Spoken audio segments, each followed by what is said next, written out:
Hello दोस्तों, स्वागत है आप सबका। दोस्तों, आज की स्टोरी है द रेवेनेंट। दोस्तों, अगर आपको सर्वाइवल या फिर मोटिवेशनल मूवीज़ पसंद है तो मैं आपको रिक्वेस्ट करूंगा इस मूवी को आप एक बार ज़रूर देखिए। उम्मीद है कि आपको ये अच्छा ज़रूर लगेगा। तो चलिए दोस्तों, स्टोरी को शुरू करते हैं।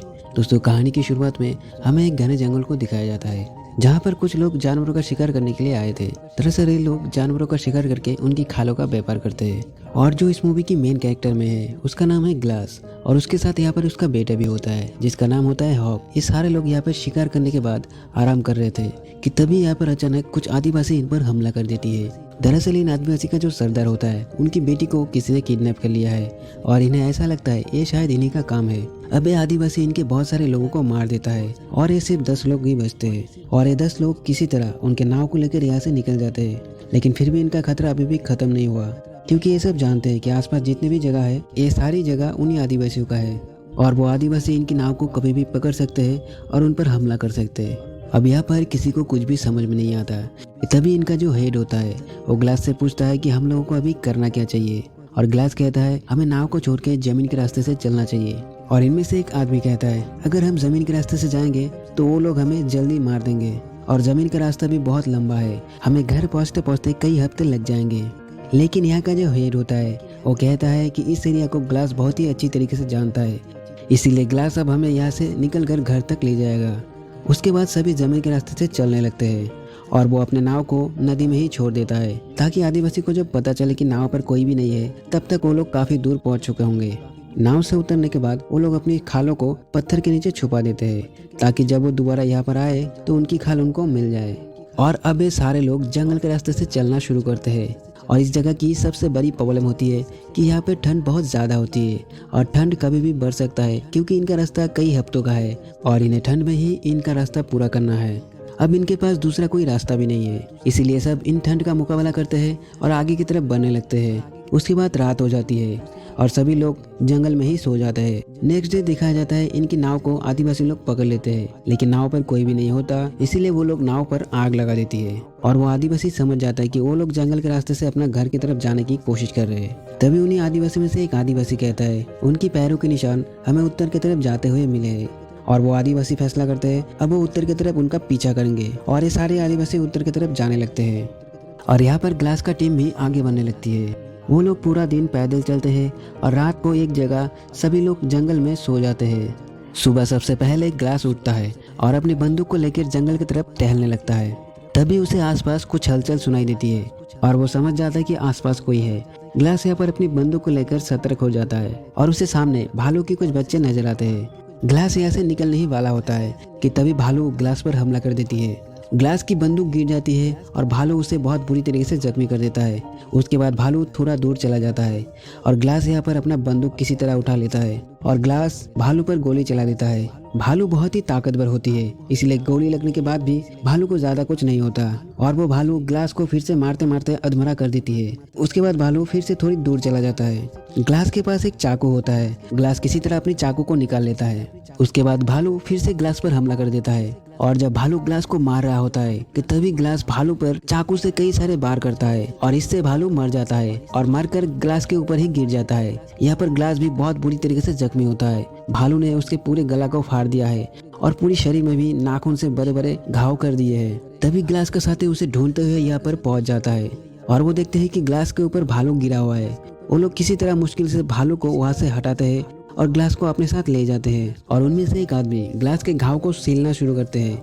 ग्लास का हालत यहाँ पर बहुत ही खराब होती है। उसका गला पूरी तरीके से फट चुका है, उसकी पूरी शरीर में बहुत बड़े बड़े घाव है और उसकी पैर भी टूट चुका है। अब ना तो ग्लास बोल सकता है और ना ही ग्लास चल सकता है। ग्लास की हालत इतना खराब होती है, ये लोग सोचते हैं कि ग्लास 1 घंटे से ज्यादा नहीं बचेगा। दूसरी तरफ वो आदिवासी जो इन लोगों को मारना चाहता है वो कुछ लोगों के पास जाता है और कुछ बंदूक और घोड़े ले लेते हैं और बदले में बहुत सारी खाल देता है जो कि ग्लास के लोगों से इन आदिवासियों ने लूट लिया था। पहले आदिवासी तीर कमांड से हमला करते थे, लेकिन अब इनके पास बंदूक और घोड़े भी आ चुके हैं, यानी कि ग्लास के लोगों के लिए अभी खतरा बढ़ चुका है। यहाँ पर ये सब लोग मिलके लकड़ी का एक स्ट्रेचर बनाता है। वो लोग ग्लास को उसके ऊपर रखते हैं और धीरे धीरे आगे बढ़ने शुरू करते हैं, लेकिन आगे पूरा चढ़ाई का रास्ता होता है और ग्लास को लेकर इस पहाड़ पर चढ़ना लगभग नामुमकिन होता है। तभी इनका जो कैप्टन होता है वो बंदूक लेके ग्लास को मारने वाला होता है। दरअसल ग्लास का जो हालत होता है उसे देखकर ये लोग सोचते हैं कि ग्लास अब नहीं बचेगा, इसीलिए कैप्टन उसे पहले से मार देना चाहता है। लेकिन ग्लास का बेटा उसे ऐसा करने से मना करता है और कैप्टन को उस पर दया आ जाती है, क्योंकि ग्लास की वजह से ही ये सारे लोग अभी भी जिंदा होते हैं। कैप्टन इन सबको कहता है जो भी ग्लास के साथ रुकेगा उसे कंपनी की तरफ से $70 दिया जाएगा, क्योंकि ग्लास बहुत ही अच्छा होता है, साथ में उसने सबकी मदद भी की होती है और कैप्टन चाहते हैं कि ग्लास को नेचुरल डेथ मिले। इसीलिए कैप्टन सबको यहाँ पे कहता है कि जो भी यहाँ पे रुकेगा उसे कंपनी की तरफ से $70 दिए जाएंगे। और जब ग्लास मर जाए तो उनका अंतिम संस्कार करके वो लोग भी वापस चला आए। यहाँ पर ग्लास का बेटा कहता है कि मैं यहाँ पर रुकूंगा, और साथ में और एक लड़का कहता है मैं भी रुकूंगा, चाहे मुझे $70 मिले या फिर ना मिले। अब यहाँ पर एक आदमी होता है जिसका नाम होता है फ्लेक्स। वो कहता है कि $70 बहुत ही कम है इस काम के लिए, और कैप्टन कहता है ठीक है मैं $100 दूंगी। और यहाँ पर ग्लास का बेटा और दूसरा वो लड़का कहता है ठीक है तुम हमारे पैसे भी रख लेना। और उसके बाद फ्लेक्स कहता है ठीक है $300 काफ़ी है, इसमें मैं अपना एक घर खरीद सकता हूँ। उसके बाद फ्लेक्स उनके साथ यहाँ पर रुक जाता है। उसके बाद बाकी लोग आगे निकल जाते हैं। ग्लास की हालत इतनी खराब होती है कि फ्लेक्स समझ जाता है कि ग्लास 1-2 दिन में मर जाएगा, लेकिन ग्लास अभी भी जिंदा रहता है। एक शाम को जब ग्लास अकेले होता है तब फ्लेक्स उसके पास आता है और उसके कानों में कहता है तुम मरते क्यों नहीं हो, तुम्हारे वजह से हम सभी लोग मारे जाएंगे और तुम अपना जान देकर हमारी और अपने बेटे की जान बचा सकते हो, क्योंकि आदिवासी अगर यहाँ पर पहुँच जाते हैं तो वो लोग हम सबको मार देंगे। उसके बाद फ्लेक्स कहता है अब मैं तुम्हारा नाक और मुंह बंद करने वाला हूँ, अपनी आंखें झपकाओ और मुझे ये करने की इजाजत दो। लेकिन ग्लास अपनी आंखें नहीं झपकाता। फ्लेक्स कहता है ठीक है तुम्हें आंखें झपकाने की कोई जरूरत नहीं है। उसके बाद फ्लेक्स ग्लास की नाक और मुंह बंद करके उसको मारने की कोशिश करता है। ग्लास यहाँ पर दर्द से तड़प रहा होता है और तभी ग्लास का बेटा यहाँ पर आता है और उस पर बंदूक तान देता है। फ्लेक्स उसे बातों में फंसा कर उसकी बंदूक छीन लेता है और उसके पास एक चाकू होता है और उस चाकू से वो ग्लास के बेटे को मार देता है। ग्लास अपने बेटे को मरता हुआ देखकर चिल्लाने की कोशिश करता है, उसे वो बचाने की भी कोशिश करता है, लेकिन फ्लेक्स का गला फट चुका है और उसका पैर भी टूटा है, इसीलिए वो वहाँ से हिल भी नहीं सकता और वो अपने बेटे को वहीं पे मरते हुए देखता है। उसके बाद फ्लेक्स लाश को छुपा देता है। उसके बाद वो तीसरा लड़का यहाँ पर आ जाता है। दरअसल वो लड़का उस वक्त नदी में पानी भरने गया था। ग्लास उसे बताना चाहता है कि उसके बेटे को उसने मार दिया, लेकिन ग्लास के मुंह से कोई भी आवाज नहीं निकलता। अब रात हो जाती है। फ्लेक्स और वो लड़का दोनों सो जाते हैं। सुबह फ्लेक्स उस लड़के के कान में कहता है यहाँ पर आदिवासी आने वाले हैं, वो हमसे थोड़ी सी दूर पर है और वो इसी तरफ आ रहे हैं। इस बात से वो लड़का बहुत ही डर जाता है और वो कहता है कि हॉक कहाँ है। फ्लेक्स कहता है कि वो हमें ढूंढ लेगा, लेकिन वो लड़का कहता है ग्लास अभी भी जिंदा है और हमने कैप्टन से वादा किया है कि जब तक ग्लास जिंदा रहेगा हम उसका ख्याल रखेंगे और मरने के बाद उसका अंतिम संस्कार रीति रिवाज के साथ करके फिर हम यहाँ से निकल जाएंगे। ये सुनने के बाद फ्लेक्स ग्लास को बहुत बुरी तरीके से खींचने लगता है। उसके पूरे शरीर में एक घाव है, इसलिए वो दर्द से चिल्ला रहा होता है और वो सामने के एक गड्ढे में ग्लास को डाल देता है और साथ में मिट्टी डाल देता है। वो लड़का फ्लेक्स से कहता है कि तुम ऐसा क्यों कर रहे हो। फ्लेक्स कहता है कि मैं उसके ऊपर मिट्टी डालकर इसका अंतिम संस्कार कर रहा हूँ। उसके बाद फ्लेक्स ग्लास के ऊपर थोड़ी सी मिट्टी डाल देता है और वो यहाँ से चला जाता है। हालांकि वो लड़का यहाँ से जाना नहीं चाहता, लेकिन उसकी जान खतरे में है और वो ग्लास के ऊपर अपना बोतल रखकर ग्लास को सॉरी बोलकर यहाँ से चला जाता है। उसे नहीं पता है कि फ्लेक्स ने उसे झूठ बोला है। वो दोनों यहाँ से चले जाते हैं और यहाँ पर ग्लास अकेला है, वो तड़प रहा है।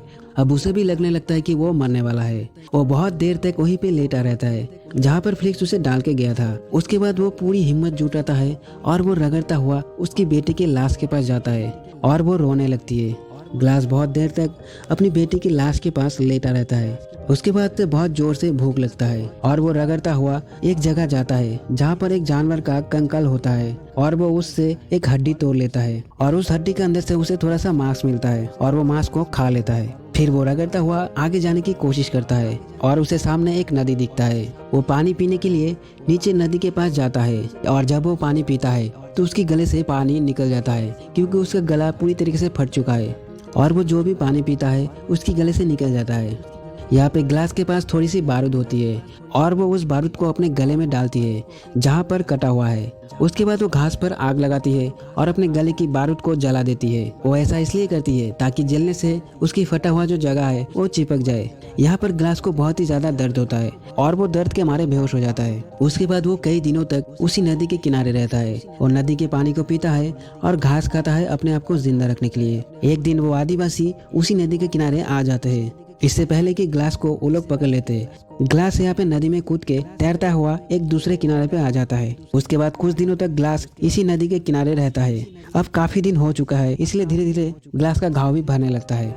वो लकड़ी के सहारे किसी तरह चलता है और वो नदी का मछली को पकड़ कर खाता है। हालांकि वो सही से मछली को भी पकड़ नहीं पाता, जो भी उसके हाथ में लगता है वो उसे खा लेता है। एक रात को जब वो सो रहा था तब उसे सामने कुछ आग के लपटें दिखती है। वो जब आग के पास जाती है तो वो देखती है कि एक आदमी जंगली भेड़ी का शिकार करके उसको वो खा रहा था। जैसे ही वो आदमी ग्लास को देखता है, वो आदमी अपना तीर कमान लेकर ग्लास पर तान देता है। वो आदमी ग्लास को मारने वाला होता है, तभी ग्लास उसे समझाने की कोशिश करता है कि उसे भूख लगी है, उसे खाना चाहिए। अभी भी ग्लास ठीक तरीके से बोल नहीं सकता क्योंकि उसके घाव पूरी तरीके से ठीक नहीं हुआ। ग्लास किसी तरह इशारे से उसे बताने की कोशिश करता है कि मेरी जो हालत हुई है ये एक जंगली भालू ने किया है और मेरे लोगों ने मुझे जंगल में छोड़ के चले गए हैं और उन्होंने मेरे बेटे को भी मार दिया। और जो दूसरा आदमी होता है वो ग्लास को बताता है मेरे पूरे परिवार को किसी लोगों ने मार दिया है और पूरे गांव को जला दिया है। वो किसी तरह वहाँ से भागकर निकल आया है। उसके बाद वो आदमी ग्लास को खाने के लिए मांस देता है और वो कहता है कि तुम मेरे साथ सफर पर चल सकते हो। उसके बाद वो दोनों आगे के सफर में निकल जाते हैं और उस आदमी के पास एक घोड़ा भी होता है, इसीलिए उनका सफर काफी आसान हो जाता है। दूसरी तरफ फिलिक्स और वो दूसरा लड़का बहुत आगे निकल चुके थे। यहाँ पर फिलिक्स की बातों से उस लड़का को शक हो जाता है कि फिलिक्स ने उसे झूठ बोलकर वहाँ पर से जाने के लिए कहा है। वहाँ पर कोई भी आदिवासी नहीं आ रहा था और उसने अपना जान बचाने के लिए ऐसे झूठ बोला था। और इस बात से वो लड़का गुस्सा हो जाता है और फिलिक्स के ऊपर बंदूक तान देता है, लेकिन उसे फिलिक्स बातों में फंसा लेता है और आगे के सफर में ले जाता है। और जब वो दोनों आगे की तरफ जाते हैं तब उन दोनों को एक गांव मिलता है। उस गांव को किसी ने पूरी तरीके से तबाह कर दिया था और उनके सारे लोगों को मार दिया था। तभी वो लड़का एक औरत को वहाँ पर देखता है और वो थोड़ा सा खाना उस औरत के लिए छोड़ देता है ताकि वो औरत भूखा ना रहे। उसके बाद इनको यहाँ पर 2 घोड़े मिलते हैं। अब ये दोनों घोड़े को लेकर आगे के सफर में चलने लगते हैं। यहाँ पर फिलिक्स उस लड़का को बताता है किसी को भी सच मत बताना, सच अगर किसी को पता चला तो वो लोग हमें मार देंगे। उसके बाद वो दोनों अपनी एरिया में पहुंच जाते हैं जहाँ पर वो लोग रहते हैं। उसके बाद वो दोनों कैप्टन के पास जाते हैं। दरअसल कैप्टन और उसकी टीम बहुत पहले ही यहाँ पर पहुंच चुके थे और जब ये दोनों कैप्टन के पास जाते हैं तो कैप्टन उन्हें अपने वादे के मुताबिक $100 इन दोनों को देता है, लेकिन वो लड़का पैसे लिए बिना ही यहाँ से चला जाता है। फिलिक्स कहता है कि शायद सफर की वजह से इस लड़का का दिमाग थोड़ा सा ठीक नहीं है, इसीलिए वो ऐसा रिएक्ट कर रहा है और वो उस लड़के का पैसा भी लेकर यहाँ से चला जाता है। दरअसल उस लड़का को कहीं ना कहीं गिल्ट होता है। उसे लगता है कि ग्लास के साथ उन्होंने जो भी किया कहीं ना कहीं गलत किया। दूसरी तरफ ग्लास उस आदमी के साथ आगे के सफर में चलने लगती है। यहाँ पे चारों तरफ बर्फ होती है। तभी यहाँ पर बर्फ का एक तूफान आता है। ग्लास की हालत काफी खराब होती है, उसका घाव भी धीरे धीरे सड़ रहा होता है। ग्लास यहाँ पर बेहोश हो जाता है। उसके बाद वो आदमी लकड़ी से एक झोपड़ा बनाती है और ग्लास को उसके अंदर रख देती है। उसके बाद वो आदमी उसे चारों तरफ से ढक कर वहाँ पर आग लगा देता है ताकि ग्लास को गर्मी लग सके। अगले दिन सुबह जब ग्लास उठता है तब उस आदमी को ढूंढने लगता है, लेकिन वो आदमी आसपास नहीं होता। जब वो थोड़ी सी आगे जाती है तब वो देखती है किसी ने उस आदमी को फांसी लगाकर पेड़ पर लटका दिया है और ये फ्रांसीसी लोगों का काम होता है। ग्लास देखता है कि वो लोग वहाँ पर आराम कर रहे थे। वहाँ पर एक फ्रांसीसी एक लड़की का रेप कर रहा था। ग्लास उस लड़की को उस आदमी से बचाता है और अपने घोड़े को लेकर यहाँ पर कुछ लोगों को मारता है और यहाँ से भाग जाता है। वहाँ से भागने के बाद रात को ग्लास एक पेड़ के नीचे सोता है और जब सुबह होती है तो आदिवासी वहाँ पर पहुँच जाते हैं। वो 1-2 आदिवासी को गोली मार देता है और वहाँ से घोड़े पर बैठकर वहाँ से भाग जाता है। वो आदिवासी भी घोड़े से ग्लास का पीछा करने लगती है और सामने बहुत बड़ा पहाड़ होता है और नीचे की तरफ बहुत बड़ा खाई होता है, लेकिन ग्लास अब रुक नहीं सकता क्योंकि अगर वो रुकेगा तो वो आदिवासी उसे मार देंगे। इसीलिए ग्लास घोड़े को लेकर उस खाई के नीचे कूद जाता है और एक पेड़ से टकराते हुए नीचे गिर जाता है। उसके बाद वो आदिवासी वहाँ से चला जाता है। घोड़ा नीचे गिरने के बाद मर जाता है, लेकिन ग्लास अभी भी जिंदा होता है। लेकिन भले ही ग्लास पहाड़ से गिर के नहीं मरा, लेकिन वो ठंड से यहाँ पर बच नहीं सकता क्योंकि अब तक जो भालू की खाल पहनकर वो जिंदा था वो वहीं पे छूट जाता है। अब वो ठंड से बचने के लिए घोड़े की पेट को काटता है और अंदर से सारा मांस बाहर निकल लेता है और अपने कपड़े को निकालकर घोड़े के पेट के अंदर सो जाता है, क्योंकि बाहर बहुत ही ठंड होती है। अगर वो बाहर रहेगा तो ठंड से वो मर जाएगा। ग्लास किसी तरह पूरी रात उस घोड़े के पेट के अंदर रहता है और अगली सुबह वो अपने आगे के सफर तय करता है। और दूसरी तरफ जहाँ पर ग्लास को पहुँचना है, जहाँ पर फ्लिक्स और वो लड़का पहले ही पहुँच चुका है, वहाँ पर एक सर्वाइवर आता है और वो उनसे आसरा मांगने लगती है। यहाँ के लोग उसके बदले कुछ पैसे मांगती है, लेकिन उस आदमी के पास ज्यादा पैसा नहीं होता। वो उन लोगों को कुछ पैसा देता है और एक बोतल देता है। ये वही बोतल होता है जो कि उस लड़का ने ग्लास के पास छोड़ा था। अब उस लड़का को लगता है ग्लास तो मर चुका है, लेकिन शायद उसका बेटा हॉक अभी भी जिंदा है और उसे लगता है कि ये शायद हॉक का बोतल है। वो उस आदमी से पूछता है कि ये तुम्हें कहाँ मिला, और वो आदमी कहता है यहाँ से 30 मीटर दूर किसी आदमी का एक गिर गया था और मैंने इस बोतल को उठा लिया था। उसके बाद कुछ लोग हॉक को ढूंढने जाता है। यहाँ पर फ्लिक्स समझ जाता है कि ग्लास अभी भी जिंदा है, क्योंकि उसे पता है कि उसने ग्लास को बेटों को मार दिया था। और ये बात उस लड़का को अभी भी पता नहीं है, क्योंकि फ्लिक्स ने उसे झूठ बताया था कि हॉक दूसरी जगह गया है। उसके बाद कैप्टन कुछ लोगों को लेकर उस जगह पर जाता है जहाँ पर वो बोतल मिला था, और जब वो लोग वहाँ पर पहुँचते हैं तो उन लोगों को ग्लास मिलता है और ग्लास को देखकर सब लोग शॉक हो जाता है, क्योंकि फ्लिक्स और उस लड़का ने बताया था कि ग्लास मर चुका है। ग्लास को देखते ही कैप्टन फ्लिक्स को और उस लड़के को अरेस्ट करने के लिए कहता है। वो लड़का यहीं पर होता है, लेकिन फ्लिक्स यहाँ पर नहीं होता। कैप्टन फ्लिक्स को चारों तरफ ढूंढने लगता है और वो अपने रूम में जाता है और यहाँ पर वो देखता है कि फ्लिक्स उसकी तिजोरी से सारा पैसा लेकर भाग गया है। अब कैप्टन ग्लास को कहता है कि मैं अब फ्लिक्स को पकड़ने जाऊंगी, क्योंकि उसने तुम्हारे बेटों को मारा है और उसने यहाँ से पैसे भी चोरी किया है। ग्लास उसे कहता है कि मैं भी तुम्हारे साथ जाऊंगा, और साथ में यहाँ पर ग्लास कैप्टन को बताता है कि जितना भी काम है ये सारा दोस्त फ्लिक्स का है, उस लड़के का इसमें कोई कसूर नहीं है।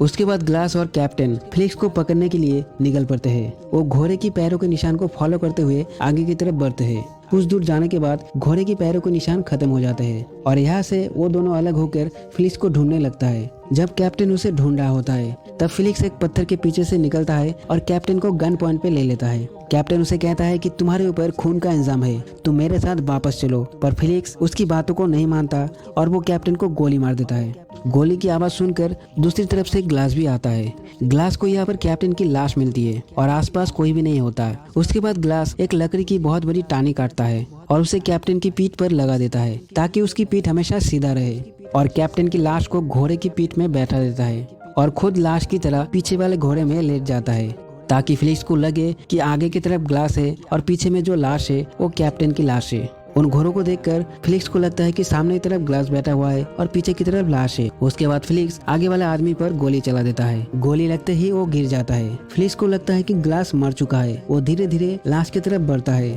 और जब वो लाश के सामने आकर लाश को पलटता है तब वो देखता है कि ये तो कैप्टन की लाश है, और ग्लास पीछे से फ्लिक्स पर गोली चला देता है। ये गोली फ्लिक्स के कंधे पे लगती है और वो किसी तरह वहाँ से भाग जाता है। उसके बाद ग्लास भी उसका पीछा करने लगती है। उसके बाद फ्लिक्स भागते भागते एक नदी के किनारे पहुंच जाता है। ग्लास भी उसके पीछे वहां पर आ जाता है और इन दोनों के बीच में काफी जोरदार फाइट होती है।